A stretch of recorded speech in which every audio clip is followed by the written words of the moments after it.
Bonjour.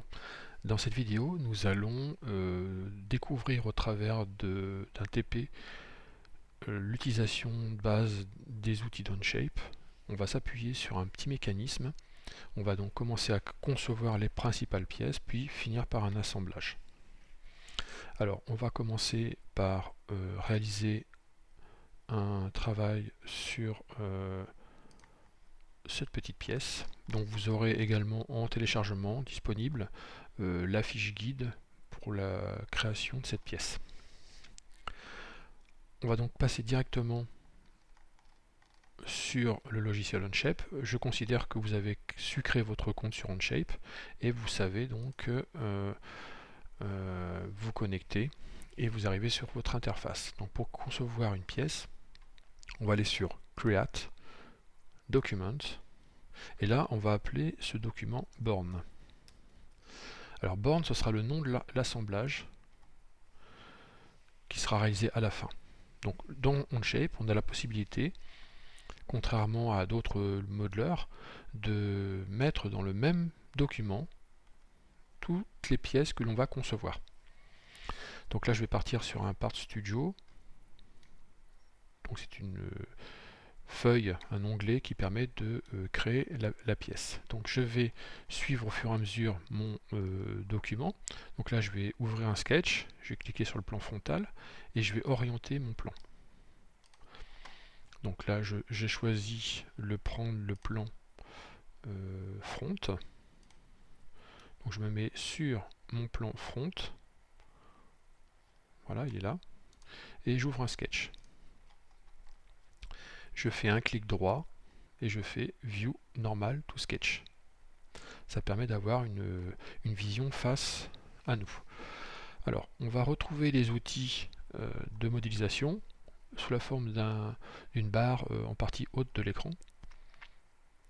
Et à chaque fois qu'on changera de type de réalisation, par exemple si on fait de la conception filaire, on aura donc les outils filaires. Si on fait du volumique, on aura des outils volumiques qui apparaîtront. Et on verra plus tard, quand on fera l'assemblage, qu'on aura des outils d'assemblage. Alors, l'idée c'est de créer, à l'aide d'un rectangle par deux points, donc un rectangle comme ceci, en partant de l'origine, et ce rectangle va faire 68 par 74. C'est parti, donc je choisis bien ce type de rectangle. Ensuite, je vais choisir la fonction cotation, donc dimension. Je clique sur la ligne et je saisis la cote 68. Même chose pour la verticale, 74. Donc là, on a coté le contour de notre sketch. Alors, il faut savoir que dans Onshape, le plan de travail, ça s'appelle un sketch. Alors que dans SolidWorks, par exemple, ça s'appelle une esquisse. Donc on va ensuite créer avec l'outil Extrude une extrusion en symétrie d'une largeur de 68. Donc on va aller chercher l'outil Extrude. On va donc prendre la fonction d'extrusion symétrique. Alors je fais pivoter mon modèle pour bien voir ce que je fais. Et je rentre la cote de 68. Et là je peux valider. Alors attention, à bien faire attention, ici je vais travailler sur un solide, et là c'est un nouveau solide, donc je fais bien new. Ok, voilà, donc là je viens de faire la première partie. Alors ensuite, on nous demande de renommer la fonction de base volume de base. Donc pour renommer, il suffit d'aller sur l'extrusion, la fonction volumique, on fait un clic droit, rename, et là on va taper volume de base. Parfait. Donc, maintenant, on va passer à la création d'une rainure. On va s'appuyer sur la face principale, la face avant, et on va s'orienter comme tout à l'heure. Face à nous, on va mettre la face à nous, et ensuite on va créer un rectangle pour créer une rainure. Alors on y va, je sélectionne la face, j'ouvre un sketch, et je me mets normal à ma vue. Je vais donc créer un rectangle qui va s'accrocher sur la partie gauche de l'élément. Donc je prends à nouveau une fonction rectangle, corner rectangle. Je prends bien l'accroche et je positionne comme ceci. Je n'ai plus qu'à mettre les cotes dimensionnelles, donc 51 de large, 21 de haut et une cote de position de 12. Donc je vais chercher l'outil cotation, 51, 21 et 12. La cote de 12, je vais chercher ce segment et l'arête du modèle. Voilà, donc là j'ai coté ma rainure, je n'ai plus qu'à faire l'enlèvement de matière. Alors il faut faire attention, on va prendre la même fonction, c'est une fonction d'extrusion, mais cette fois-ci on ne va pas ajouter ni faire un nouveau volume, on va faire une opération booléenne, c'est un enlèvement de matière, donc on va cliquer sur Remove, et Through All, ça veut dire à travers tout. Donc là je vais bien sûr Extrude, Remove. L'esquisse a bien été choisie, c'est celle-ci. Je choisis la fonction d'extrusion à travers tout et je valide. Je vais renommer maintenant ma fonction rainure. Clic droit, rename, rainure. On continue. On va donc faire maintenant les plans inclinés ou des chanfreins. Donc on va sélectionner les deux arêtes latérales et on va faire des chanfreins avec deux distances, une distance de 20, une distance de 44. Donc fonction chanfrein. Je sélectionne première arête, deuxième arête. Alors contrairement à certains modeleurs, on n'est pas obligé d'appuyer sur une touche comme la touche contrôle pour maintenir les éléments sélectionnés, ça reste tout seul. Je choisis chamfer et là je vais choisir to distance. Donc là je vais faire 20, 44, je clique en dehors de ma fenêtre et je regarde si mon chanfrein correspond bien. C'est le cas. Si ce n'était pas le cas, je ferai inversion ici et j'aurai le chanfrein dans l'autre sens. Ça correspondrait à une inversion des valeurs. Je peux valider et je vais renommer tout de suite cette fonction là chanfrein latéraux 1. Donc clic droit, rename, chanfrein latéraux 1. Je passe à la suite. Je vais donc faire les chanfreins latéraux 2 qui sont à l'opposé. Je fais pivoter mon modèle avec ma souris. Clic droit. Je sélectionne mes deux arêtes. Et je fais chanfrein. Même chose. To distance. 20. Je me moque un petit peu du sens où je saisis mes valeurs. Là, vous voyez, c'est saisi dans le mauvais sens. J'inverse. Et là, ça fonctionne. Clic droit, rename. Et là, ça sera chanfrein latéraux 2. C'est parfait. Je continue. Je vais donc passer maintenant au chanfrein arrière.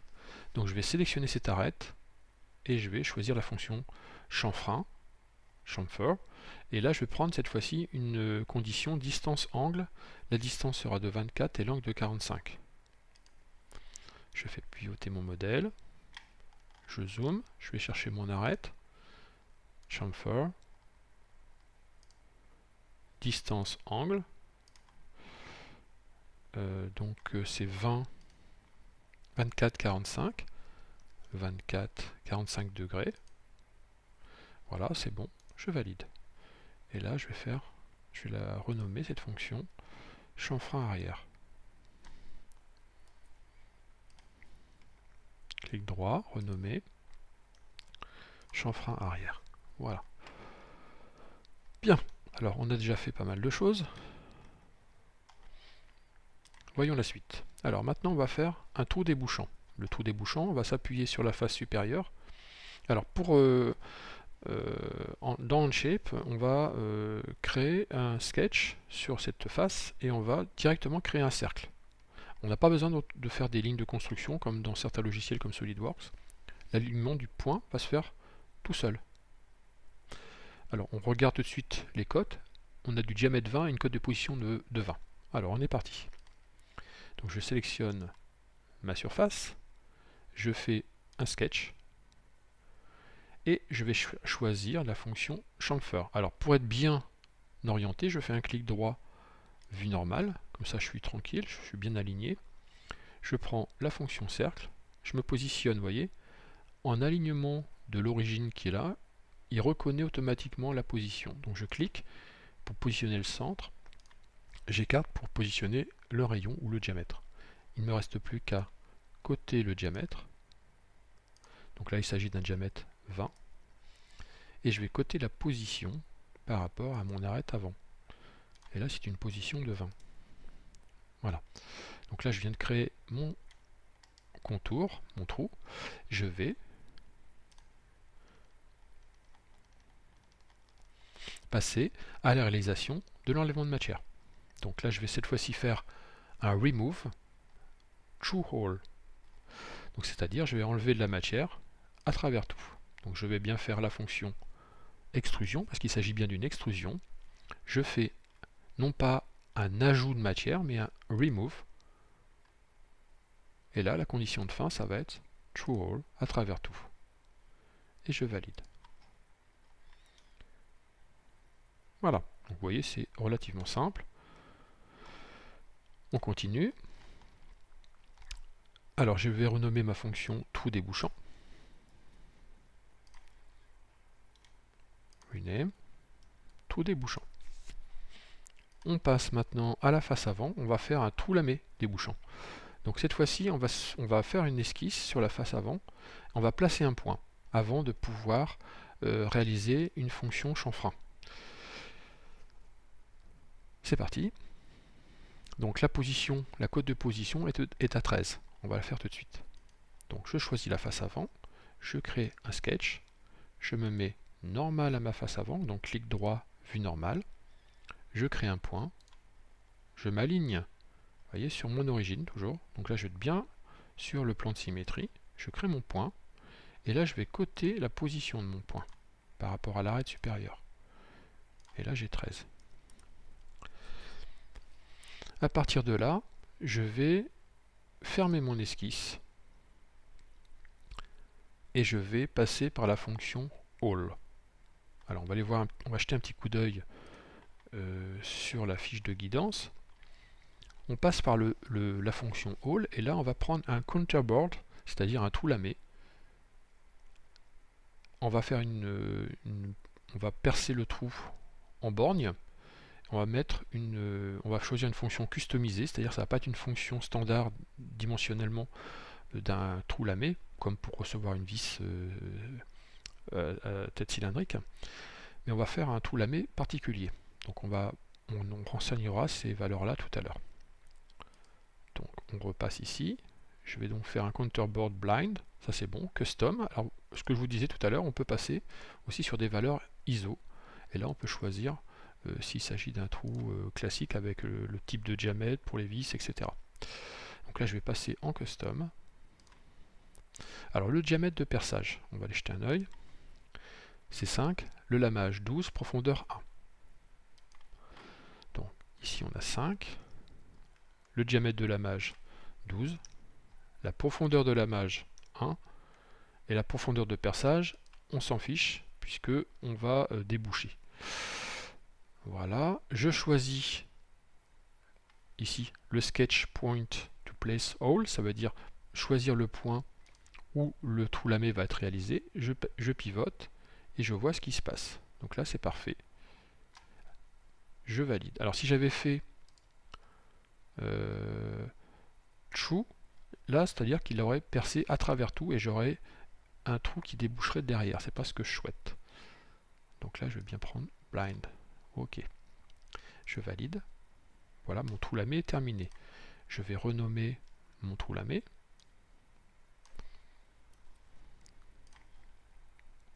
Clic droit, rename, CTRL V. Voilà, donc là j'ai toutes mes fonctions qui apparaissent, c'est parfait.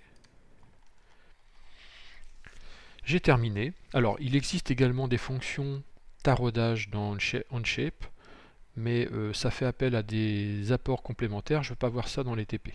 On verra ça éventuellement dans des animations complémentaires. Je vais renommer ma pièce corps. Donc je vais aller sur mon arbre de création et juste en dessous j'ai part 1. Ici je fais un clic droit rename et je vais renommer ma pièce. Clic droit, rename et je l'appelle corps. Voilà. J'ai terminé ma première conception. Je vous attends pour visionner la deuxième vidéo.